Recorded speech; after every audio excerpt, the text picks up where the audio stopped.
What is going on, guys and gals? Referee Jake Clemens here, and you're listening to Wrestling Cheers, where everyone knows your name. Taking your way in the world today takes everything you got. Taking a break from all your worries sure would help a lot. Wouldn't you like to get away? Sometimes you want to go where everybody knows your name, and they're always glad you came. You want to go where you can see that troubles are all the same. You want to go where everybody knows your name. And welcome back to Wrestling Cheers, where everybody knows your name, especially in Akron. This is Wrestling Cheers, where we like to talk about things going on Northeast Ohio independent wrestling scene. We preview shows, we review shows, and sometimes we even have interviews along the way. This is a preview of this Saturday show from AIW, Join the Swarm. I am your host, Justin Summers, and Wrestling Cheers is brought to you by Midwest Territory.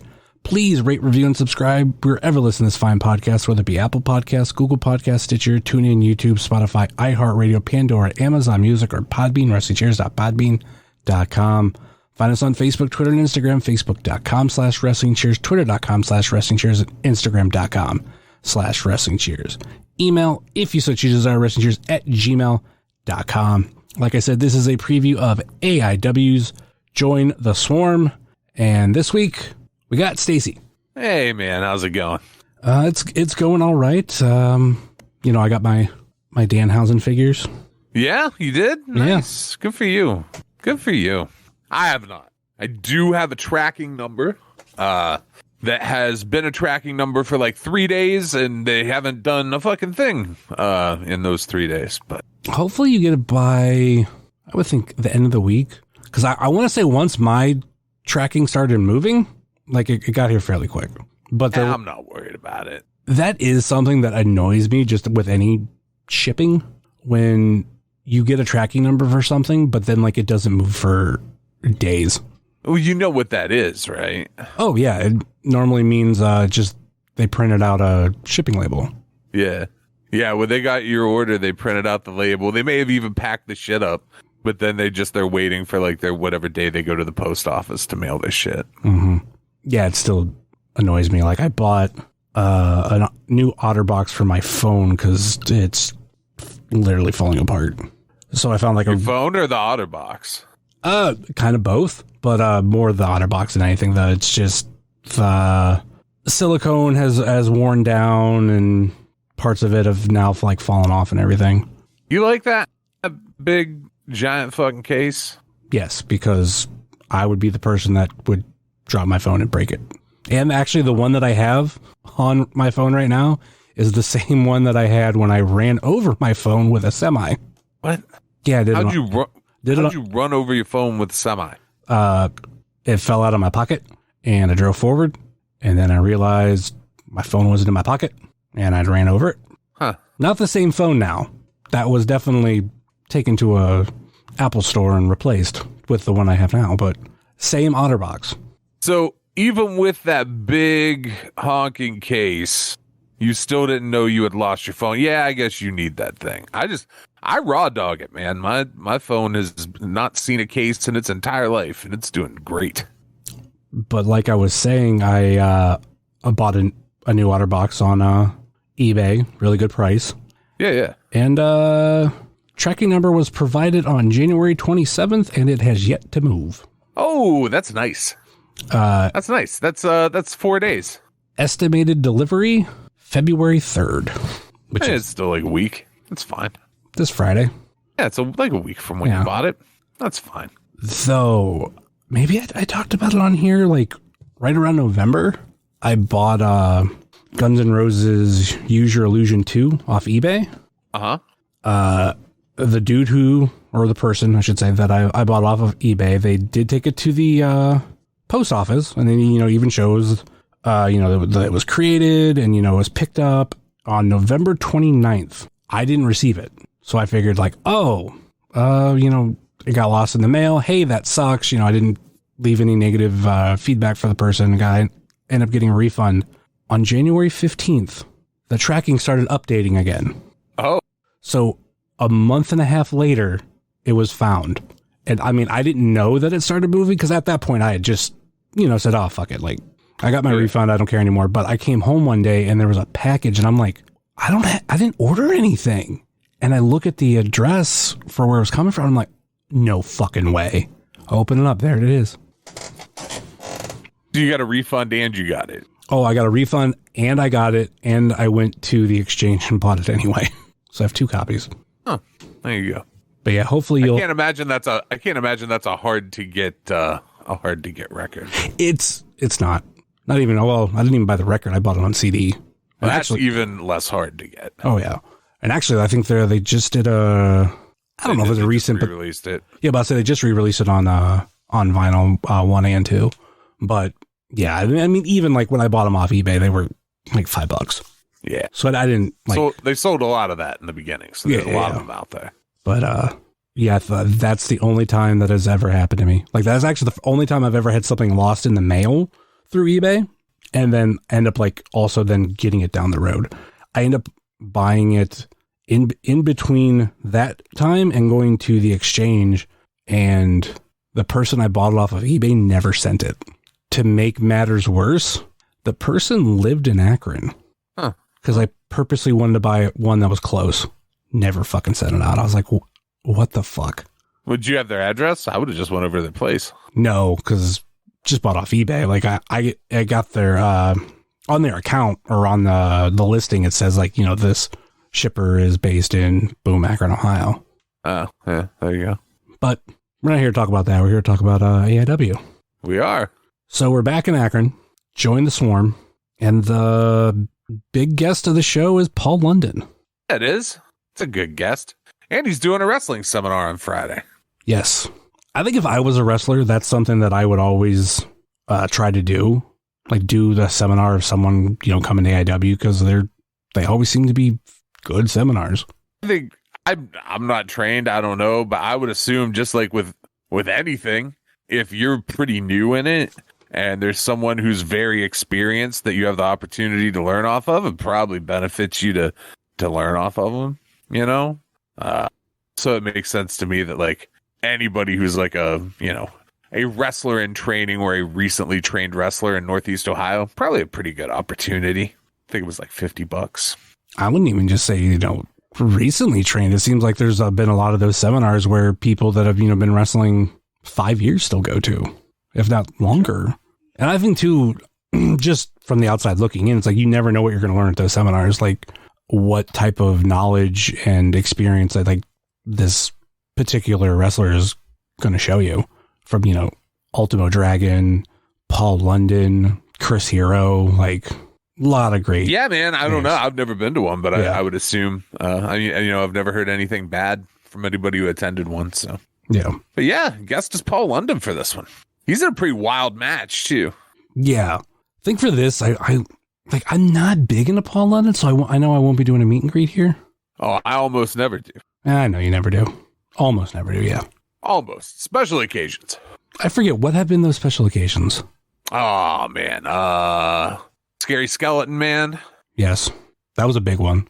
Yeah. First time Arn Anderson came through, like back at Mount Carmel. Mm-hmm. Dean Malenko. And those two were like back to back. Yeah, pretty close to each other. That might be it. Oh, Session Moth. Oh, yeah. Forgot about Session Moth. Yeah. I forget about that one just only because that was one of the few shows I didn't go to. But yeah, this will be back at a time when I didn't miss any shows. That streak ended twice. Oh no, you can only end a streak once, Justin. That's true. But I should say you've had two. You missed 2 shows this last year? Yeah, I missed 2 shows last year. Went from missing none forever to missing since 2. Walk the Plank. Yeah, since Walk the Plank, I didn't miss a show. So 2017, I think. I wonder if Clerks 3 was worth it for Pam.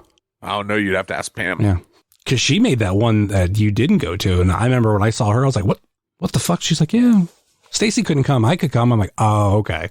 Yeah, man, we're 2 separate people. Yeah. Like, I understand we've been together for a very long time, but we're capable of doing things separately. Yeah, I had just got a new thing at work. I couldn't go. Yeah, I mean, in all fairness, I've never seen just one of you go to a show. You know what I mean? Right. I guess, that hadn't really happened at a wrestling show before. Even to the point of like, you guys, and I know we've talked about it before, that you fucking left vacation and drove straight up to Menor. Yeah, we did. Yeah, that's the thing we did. Drove from North Carolina to Menor for a show. Because I remember when you guys showed up, because I mean, going into that, you said like, oh yeah, we won't be there, we'll be on vacation. And then all of a sudden, you fucking pull up in the parking lot. It's like, what? Yeah, for what I remember, that was kind of like a last minute decision too. Mm-hmm. Like we made the decision like while we were on vacation. I don't remember specifically, but I think that's how it was. So back at the Tadmor Shrine. Fuck yeah, I love that place. That's my favorite AIW venue. I got mixed feelings about it. I mean, I will say I love because it's so close. Like literally right now, there's only one AIW venue that's closer.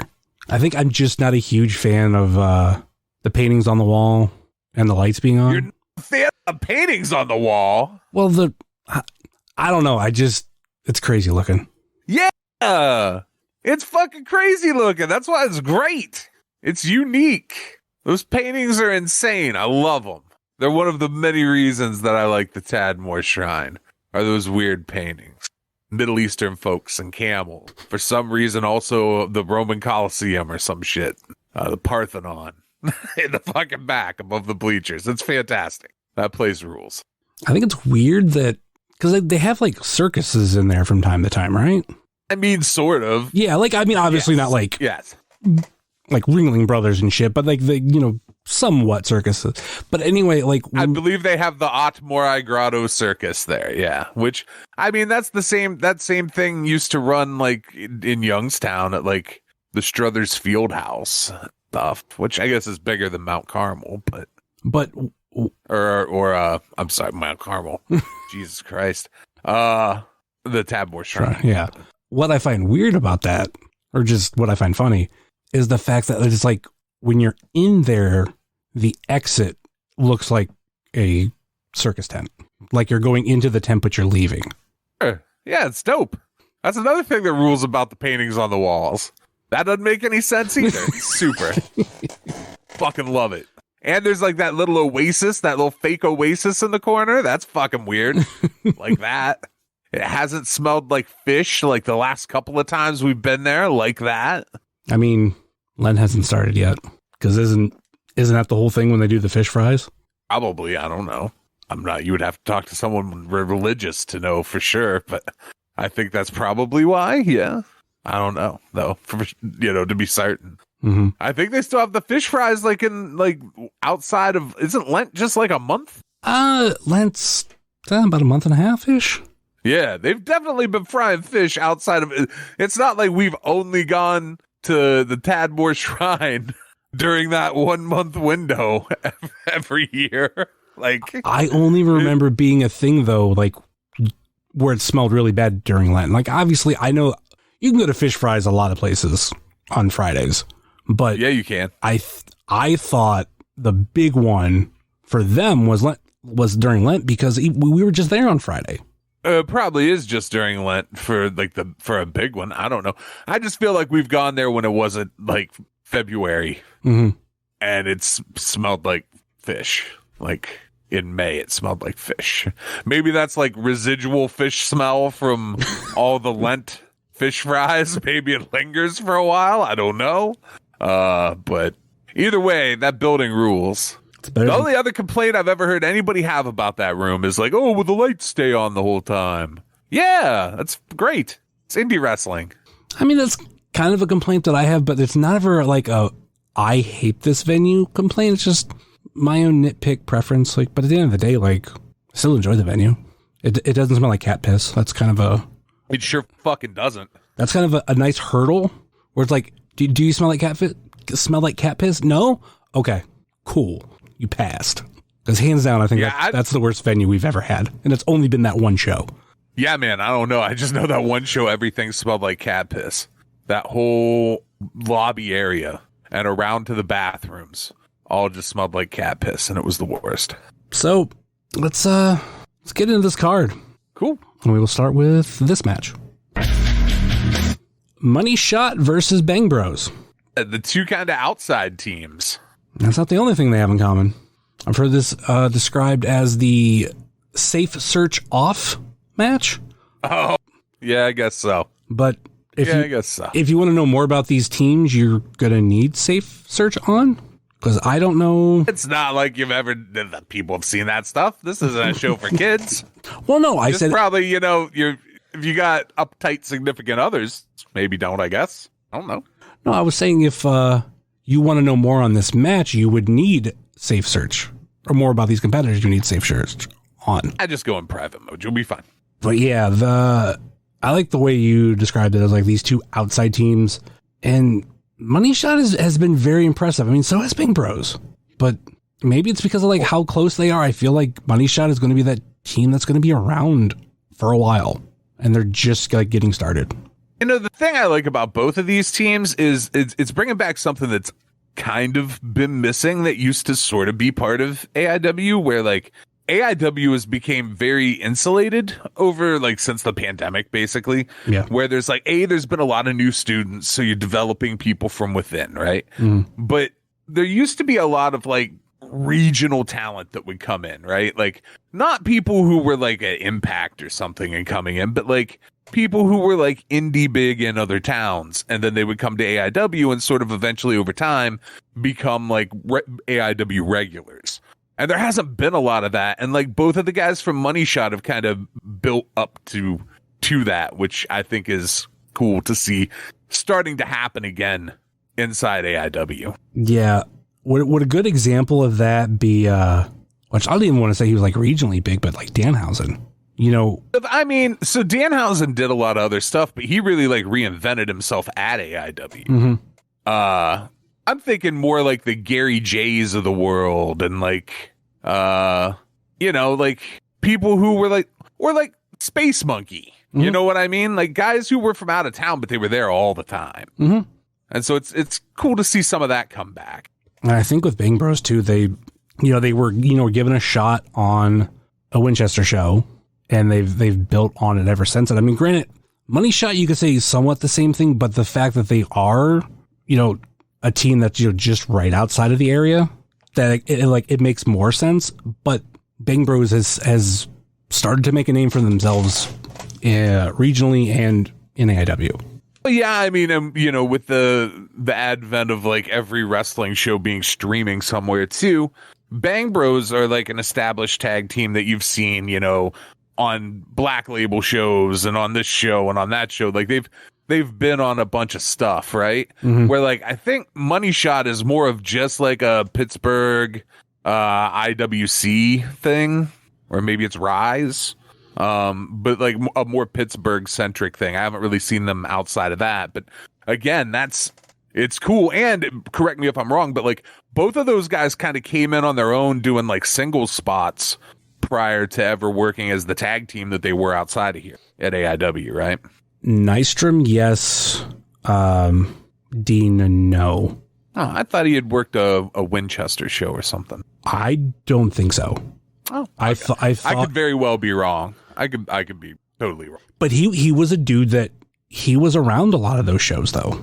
Like right, and that might be it. I might just remember seeing him like at one of those shows or something. But either way, I like that there's some of that coming back into things, especially with like even you talk about like how many good tag teams there are in AIW. I mean, some of that is outside teams, right? It's main event and stuff like that, but. To even just build on that more, to give more options that are in there so that things don't get stale, right? So that there's options of other people to bring in. I think that's really cool. I'm excited for this match. Who do you got in this one? Oh man, I'm gonna go with Money Shot, I think. Yeah, I'm gonna agree with you there.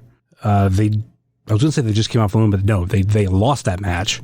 But I see in them pulling a rebound win here. All right, let's move on to the next one. And we'll jump into the tag team title match.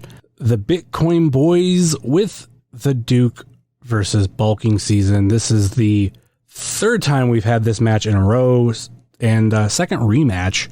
What did you think about both the first match and the rematch?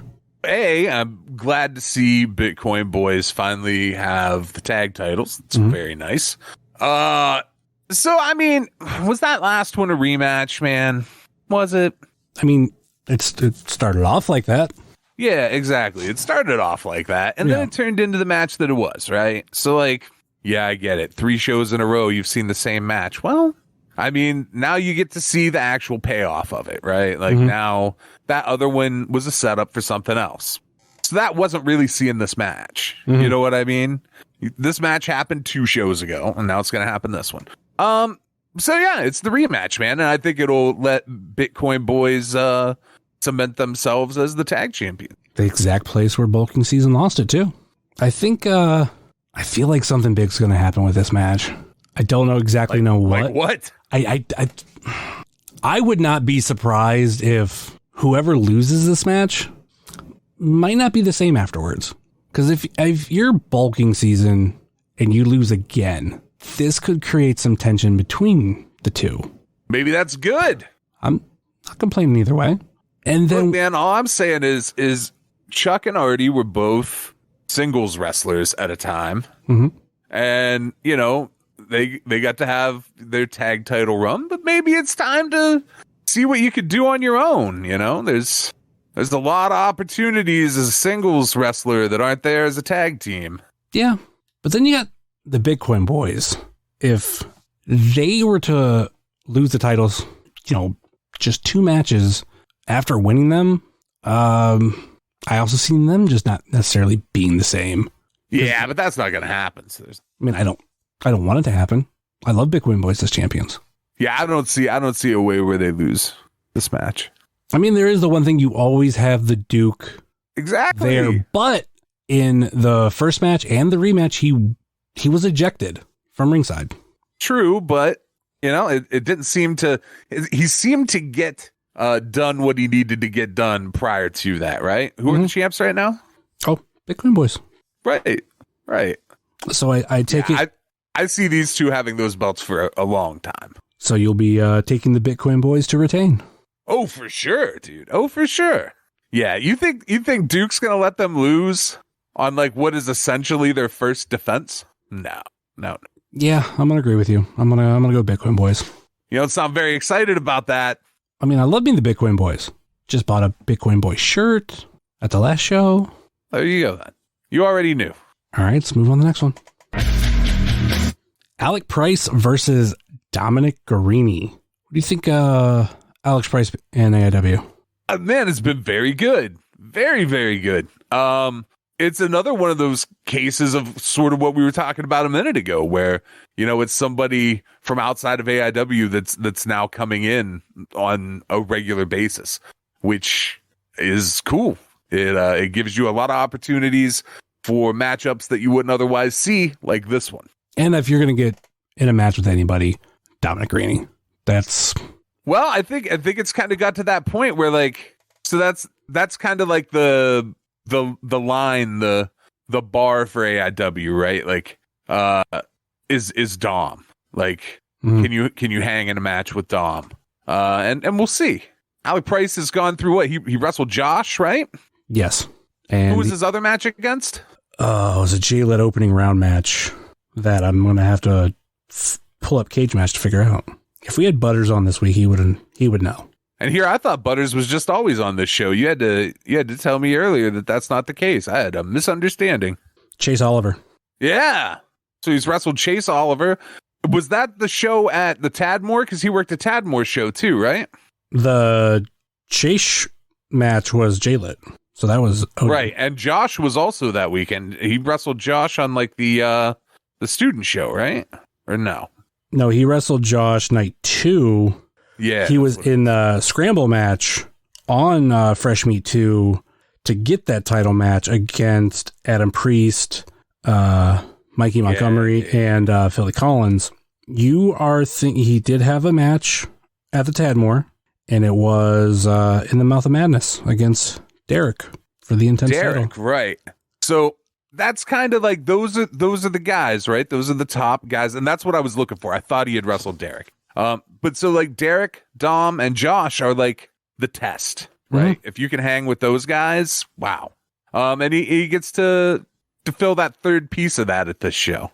This is going to be a very good. Yeah, goes up against the Absolute Champion, goes up against the Intense Champion, and the People's Champion, the Tommy Dreamer of AIW. I don't know if that's a compliment or an insult. It's absolutely a compliment. Yeah, there's a lot of tests in AIW, and those three are a part of it. I think the only other one that I could think of, just singles-wise, is Lewis Linden. And I know not a lot of people like him, but that's even like came out of Thorne's mouth. Sure. But yeah, Alec Price and Dom, this is going to be a great match. So you got this one. Oh, man, Dom. Of course. I'm going to go Alec. Yeah, you think he's going to embarrass Dom in front of his parents? Oh, his parents are going to be there. I forgot about that. It's not that I think that he'll embarrass Dom in front of his parents. I think the last two matches, and actually looking at it now, Alec Price has only won one match in AIW, and that was to get that title match. Uh-huh. Every other match has been a loss. Chase Oliver, Bishop, Dillinger. I think this is where he surprises everyone and pulls out a victory. Well, we will see. Let's move on to the next one. Intense title match. Derek Dillinger versus Joey Janela versus Paul London versus Wes Barkley. So we have Derek and Wes once again, but now you're adding into the mix Janela and London, which I'm not complaining about Derek and Wes. There's a story being told with Derek versus Bishop and versus Wes. Like that's been a theme over the past year and a half. Yeah, man.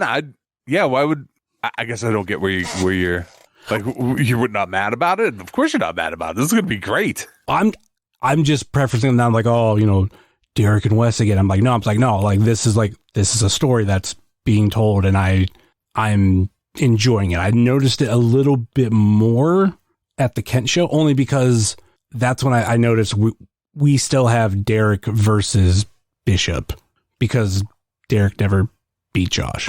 So there's like this rivalry between them. Sure. Well, I mean, this match is going to be fucking bananas, dude. So A, it's the Intense title. So everything that comes along with an intense match, right? Mm-hmm. And you add Joey Janela and Paul London into this mix. Oh boy. Don't get comfortable in your seats during this match, I would say. Be prepared to move. Definitely not. Like, don't get comfortable in your seat. This, like, I think especially with Janela, like, he has so many wild matches in AIW. Yeah, he's had a few. Derek's had a few. Wes has had a few. There's a lot of elements that lead to, like, this shit is not a lot of this match is going to happen in the ring. That would be my prediction. The majority of this match happens not in the ring. And then I don't necessarily know what to expect from Paul London in this. Oh, me either. But that's part of why I really like this match. Mm-hmm. I figured this had to be the match that Thorne was talking about before it was announced. Like, you're going to want to get your tickets because of this one. I would assume that's the case. Yeah. Mm-hmm. Yeah. Because, like, we knew Paul London was going to be there, but we didn't know Janela was going to be there, and we didn't know that they would both be in the same match for the Intense title. Pretty stacked match. And a win here for Derek is, like, that's a pretty good feather in your cap. The reign of Derek as Intense champion, he has not shied away from competition. No. And this is maybe the hardest one he's had. Just because of the elements that are there, there are three other people who could walk away the winner outside of you, and they can all essentially do whatever they want to try to win. Mm-hmm. So yeah, this is going to be a good match. And realistically, I mean, obviously the idea that I say like, oh, Paul London couldn't win, but like Matt Cardona fucking won, right? But like there are three people who legitimately you could see like, oh, maybe they could actually win this match. Mm-hmm. Like Wes, certainly. Janela is available these days, Yeah. For him too, that would be regaining the Intense title. Right. And then for Wes to have the Intense title, him and Josh be champs. That's what I was going to say, where like that would be a big win for Wes to bring another title or bring the Intense title back to the Shooters, but around his waist. Because if there's one thing that we've seen with the Shooters, they love the AIW dominance. And if they were to hold both singles titles, then they're going for the tag titles after that. Well, now don't get so far ahead of yourself. I mean, I Somebody said got to win this match first. that's why I said if that were to happen. We got you fantasy booking into the summer. Nah, not a fantasy book. I'm more thinking of inside Wes's head. You know, you win the title, bring the title back to the shooters. Hey, what are we doing next? Oh, we're going for the tag titles? All right, cool. Let's run AIW. That's what, I mean, the shooters have been, you know, like one of the top groups in AIW for a few years now. And they had one short moment in time where they had all the titles. Yeah, I mean, that's a difficult thing to do, right? Mm-hmm. I don't know, man. I'm excited for this match. Mm-hmm. There are lots of possibilities coming out of this match. Who do you got? I have Derek.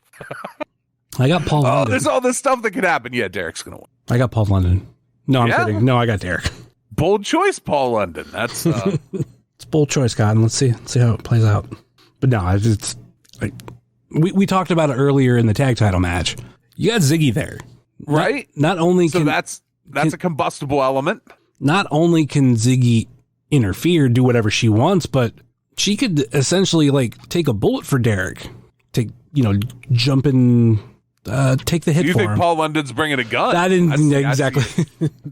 Why would it be Paul London? Well, I mean, he's the only person. I would assume if one of the other folks were going to bring a gun, they'd have done it already. But meaning like, Just saying. she could jump in front of any type of move. For And- sure. and you- For sure. And she has in the past. Yeah. And shit, she could be used as a weapon in this match. I would go as far as to say she will be used as a weapon in this match. Oh, yeah. I don't think that's a could. That's a will. That's a standard move in Derek's moveset at this point is hit somebody with Ziggy. Hell, that's a tag move for them, basically. Right, on the rare occasions where they tag, for sure. I mean, other places more often, but not really at AIW. All right, let's move on to the next one. We talked about it in the last match. You might have some of the same stuff here. PME versus Youth in Asia in an Akron street fight. Yeah, I think that by name alone tells you that it's going all over the building. I genuinely love being able to see Youth in Asia again. Like easily, Yeah, it's cool. easily one of my favorite independent tag teams ever. I even kind of go as far to say they're like kind of my favorite tag team, period. Well, and they're kind of a unique thing, right? Because, M-Dog has had some success, but for the most part, those guys are just two guys who are big indie stars, and at this point are, like, legendary indie stars. Like, they've reached that status of, like, they're of that age group, you know what I mean? Where, like, they've been doing indie wrestling for multiple decades. Mm-hmm. That's huge. It's a big deal. No, it's very cool that they are a regular tag team again. Like when they first came out and had like tag team gear on, and it wasn't just both of them in like their regular gear, but tagging together. Mm-hmm. I was like, oh wow, they plan on doing this for a while. That's dope. And this isn't anything you're going to see a lot of other places. I mean, I'm talking just, the match versus PME, but, J-Pro doesn't necessarily get out as much. Oh no, that's one of the things that comes with time, man. You know what I mean? Like you have a little bit less of it. Holy shit. I guess this does make sense, but according to Cage Match, I think this is going to be M-Dog's first match of the year because they don't have any match for him this year so far. That's actually a little surprising. That dude seemed like he was always busy. Mm-hmm. I had to go to Cage Match because I wanted to double check like J-Pro. And, he's kind of been a constant in AIW since 2011. I mean, he'd wrestled before, but like in 2010, like he had no matches anywhere. Because I think he retired in 2009 obviously for a time. But Right. every year since then, he's wrestled in AIW minus 2020.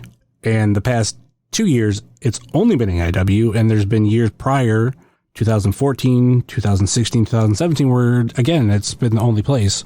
So if you want to see Youth in Asia anywhere, it's going to be AIW. And to see this whole thing play out is something I've enjoyed because you can only have PME go for the title so many times. And for a lot of people, it got boring or it just got annoying to always see them either with the titles or going for the titles. But now they're defining more who they are, and you have Youth in Asia, the most legendary tag team from this area. Yeah, I mean, they made J-Pro mad, right? They made him so mad he waited 6 months to do something about it. Hey, you tell it to J-Pro, not me. Look, the man's clearly busy. He's so busy that he didn't have time in 6 months to do something about it. But by God, he doesn't forget. 6 months later, here he is. But this should be pretty crazy. This match will be good. This match will be really good. Like, there's a part of me, like, I get that it's the street fight and the street fight part of it's cool, but I hope that there's all of these guys are really good wrestlers. Mm-hmm. And I would like to see, like, this could be a really good wrestling match. And I hope that it's a good wrestling match while being a street fight, right? Like, or I hope that it means there's another fucking match, you know? I think these two teams are capable of having a really, really, really good tag team match. A great tag team match. And, I mean, odds are we'll probably get that on Saturday, is a great tag team match out of these. Who do you got? Ooh, that's rough, man. That's rough. I think I'm going to go PME. Part of me wants to agree with you, but fucking euthanasia. Oh no, man.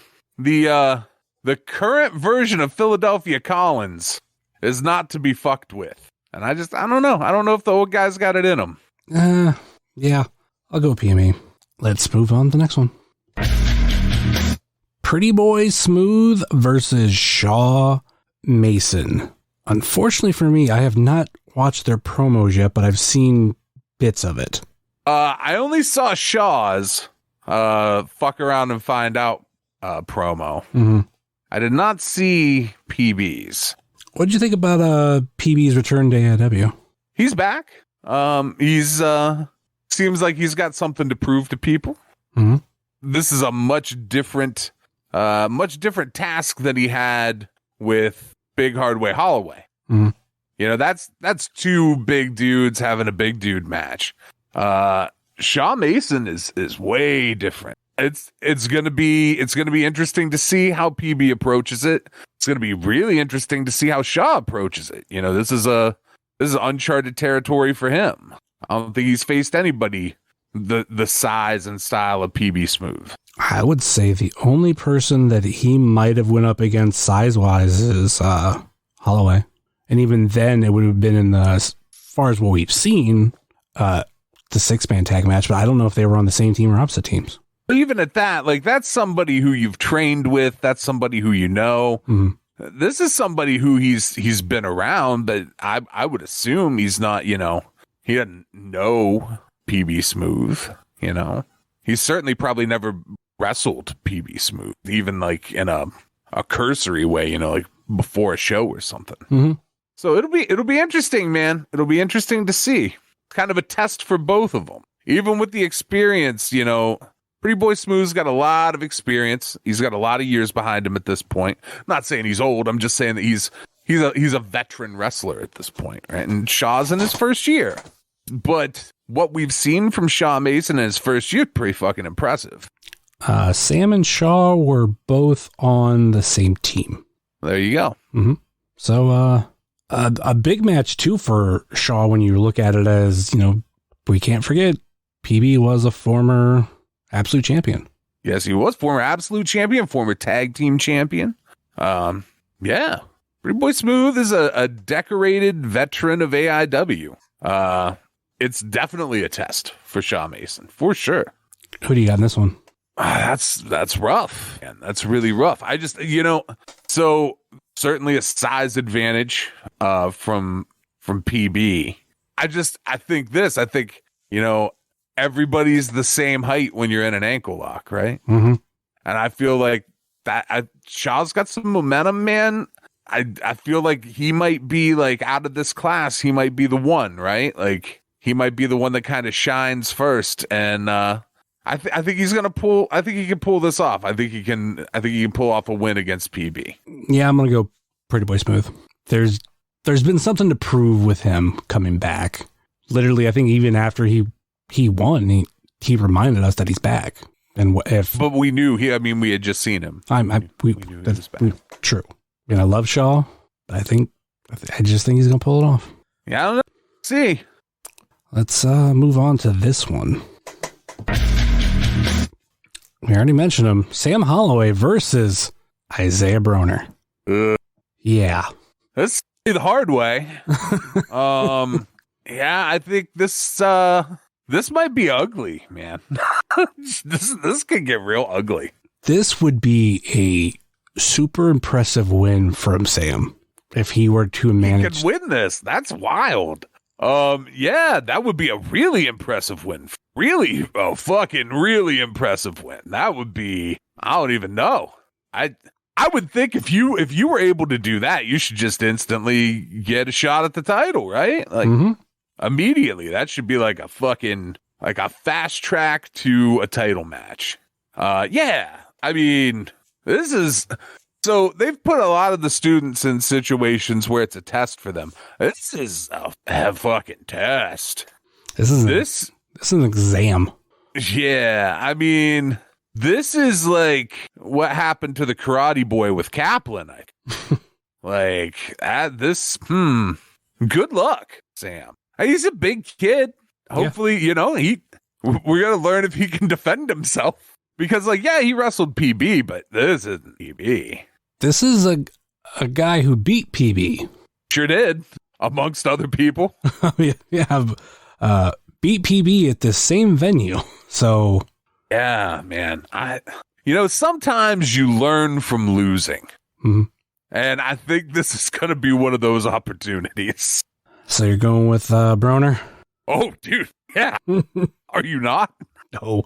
I'm not. There's no way I could not pick Broder. But also, I mean, thanks Thorne for this match because it's gonna be fucking crazy. But man, I feel bad for Sam, but this is what he signed up for. Sure is. That chart that Shaw made for PB applies. It applies here. 100% agree. Let's move on to the last one. We got the main event. Joshua Bishop versus Filthy Tom Lawler for the AIW Absolute title. So this was announced last time we were here. Kind of ended up in a brawl between the two, but, Filthy, flat out said, he never got his rematch. That's true. And very true. And Josh was the one that beat him. Granted, he didn't hold the title long after that, but it was Bishop the one that beat him. This could be Josh's biggest test so far. Mm-hmm. In a night of what seems like exams. Yeah. This could be his biggest because, not only is Tom, he's a former Absolute champion who, from the sounds of it, seems a little upset that it's taken so long for him to get his opportunity. Mm-hmm. Oh man, that's a tough way to go. Yeah, I agree with you that this is the probably the biggest exam for Bishop. That whether you look at it's a former Absolute champion or whether because it's a former UFC fighter or even former New Japan Strong champion, fucking Filthy Tom is no slouch. Long list of credentials for Tom Lawler. Mm-hmm. And these two guys know each other pretty well. Yes. Which means there's going to be that element of, knowing and figuring out what the other guy's going to do and who can use that to their advantage. This is, as far as main events go, this is like a top fucking tier main event match. And pretty much the last time they went up against each other, if that was it, at that Hell on Earth, like I said, it was Bishop the one that won. But actually, if I'm correct, he did, because it was mentioned that, he won with some help from Wes.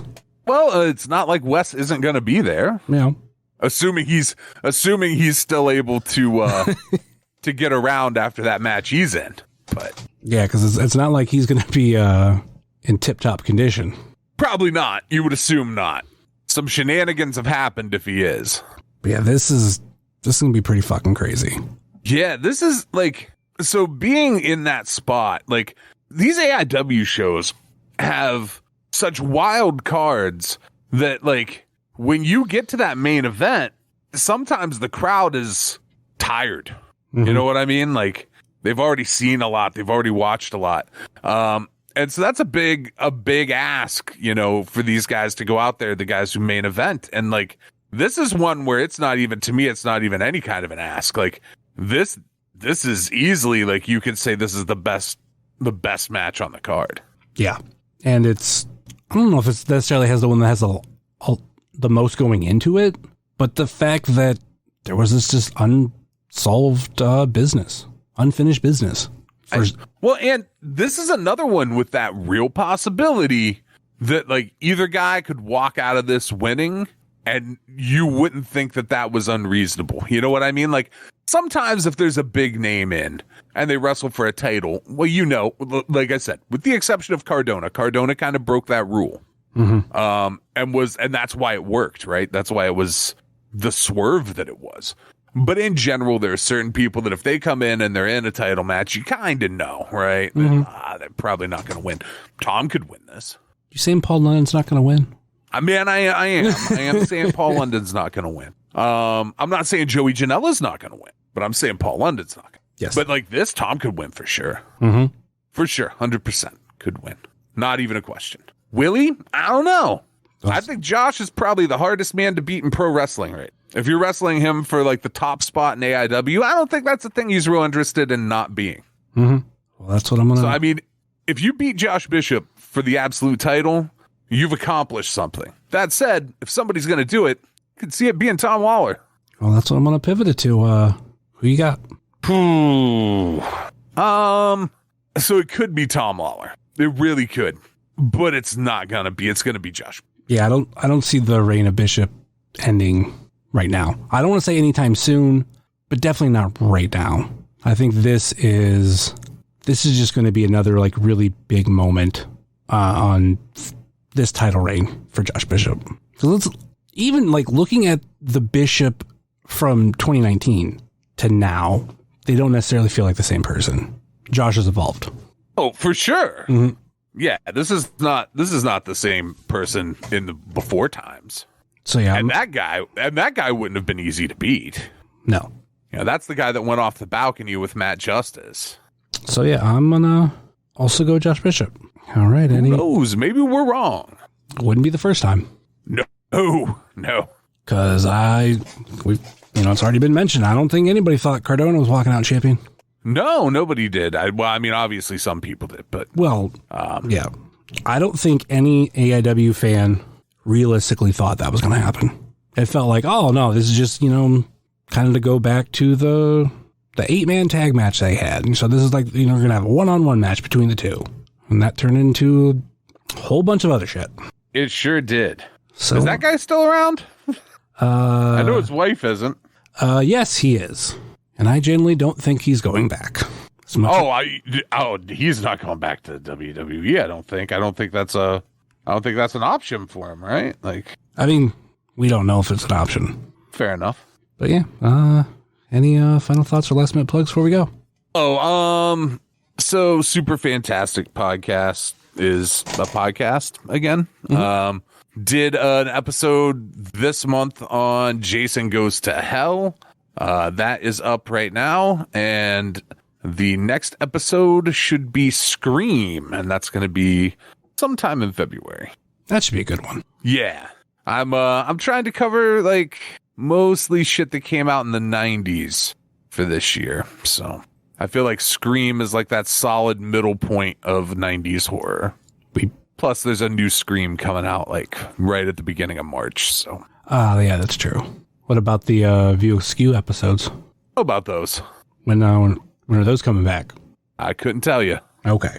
I have a lot of irons and a lot of fires right now. If I can pull off actually doing 10 episodes of Super Fantastic this year, I'll be happy with the shit that I have going on. So I don't know that there's a spot for those Askewed episodes right now. It's certainly something that I might do in the future, but yeah, these movie episodes, man, it's like a lot of research and stuff that you have to do. It's not just like, oh yeah, like I know about horror movies and I could do an episode without like a ton of research, but it wouldn't nearly be as good as if you actually, put the work in. Yeah, because I remember I started the homework for Strikes Back, and I went back and looked at my notes, and I was like, I don't remember what half this shit means. So I have to like eventually go back because did I watch it can't remember if I watched it with director commentary, or like I was watching, I think the bonus features. I think there's like a documentary of the movie on the special features, and then I think I found another one on YouTube. So eventually I gotta dive, whenever that happens again, I gotta dive back into it and remind myself what all the shit I wrote down means. And even then I knew I wasn't done with it. I don't know when those will come back, but I know that I've had fucking Wadsworth, like, he got ready for it like a year ago or more to do Chasing Amy, which would be the first one that we would do when we came back. And at the moment, I don't have a spot for it, but that would be the first one. So you got time, Summers. Like, A, I don't know when it's coming back, and B, the first one back would be Chasing Amy with Wadsworth. Yeah. I'd be really interested to hear the Dogma episode. I have not sat down and watched that in a while. I need to watch it. Been a minute. Well, hey man, you're wrapping this thing up. Do your own Kevin Smith podcast. Yeah, I'm wrapping this shit up because I don't want to do it every week. Well, dude, if you're trying to do movie shows every week, I got news for you. Like, I couldn't even imagine. I could do a Juggalo podcast. Do it. There you go. Whoop times fucking 2, dude. Go to the gathering and watch people do fucking heinous shit, and then do a podcast about it. There you go. And then fill in the rest of the year with like other fucking wild Juggalo stories. I've actually started listening to a show that deep dives Juggalo albums, song by song. Oh, that sounds like a show I need to never listen to. Yeah. That's the thing about podcasts. There's literally a podcast for everything. Mm-hmm. Like, at this point, that somebody has whatever the fucking thing is that you think you're like, oh man, I need to come up with a unique idea for a podcast. There isn't one. They're all gone. People have done all of them. It's just do your version of it, because clearly there's room for that in shit that people want to listen to, because there's 100,000 true crime podcasts, and like dozens of them do numbers. Same with like there's Last Podcast on the Left. And when Necronomipod started, I was like, oh, well, that's cool that they're doing like basically the same thing. But, you know, there's already like this huge podcast that's doing that. And then they started doing wild numbers. So, yeah, do your own Juggalo podcast, Summers. Get all them numbers times 2. Nah, I really just want to hang it up for a while. Maybe I come back. I don't know. It's just, I'm 300 episodes into this. Over 300 episodes. And I've been doing this for, as a whole, I think we're about to go 12 years in May. A long time. It is. Just think, if you would have put all that effort into having your own Juggalo podcast, you would have like the longest running Juggalo podcast right now. Well, I wasn't listening to ICP again during that point, so. I'll see. That was your first mistake. Abandoning your roots. You abandoned your Juggalo roots, Summers. I thought Juggalos were a family. You turned your back on your family? We talked about this. I had my CD collection stolen out of my car. That very much tracks for Juggalos. Yeah. And that's a whole, family thing. Yeah. That made me go, yeah, fuck this fandom. Anyway, of course, you can find myself at jsummers330 on TikTok, Twitter, Instagram, and Hive, much like you can find the show on Facebook, Twitter, and Instagram. Facebook.com/WrestlingCheers, Twitter.com/WrestlingCheers, and Instagram.com/WrestlingCheers. Email, if you so choose to desire, WrestlingCheers@gmail.com. And like I said earlier in this show, please rate, review, and subscribe your ever listen to this fine podcast, whether it be Apple Podcasts, Google Podcasts, Stitcher, TuneIn, YouTube, Spotify, iHeartRadio, Pandora, Amazon Music, or Podbean, WrestlingCheers.podbean.com. And all of those links can be found through the Linktree link in the podcast notes.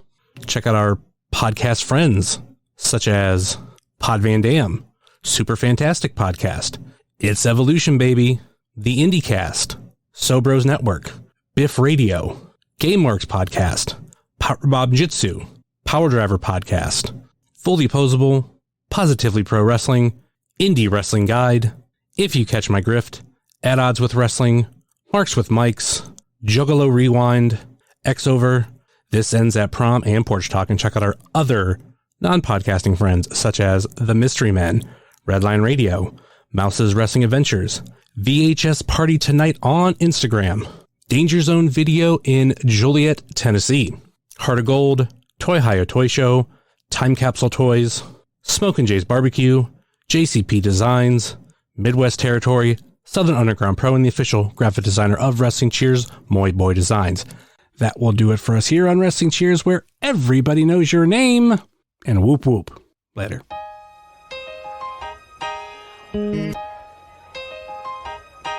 It's the Wrestling Cheers. Get up on your feet, brightening your day in the middle of the week. And you gotta love the show. Yeah, you know it holds a title for the best podcast talking wrestling in Ohio. Finishing a cold one, take a load off. We ain't all about the prohibition like Josh, so we cheers.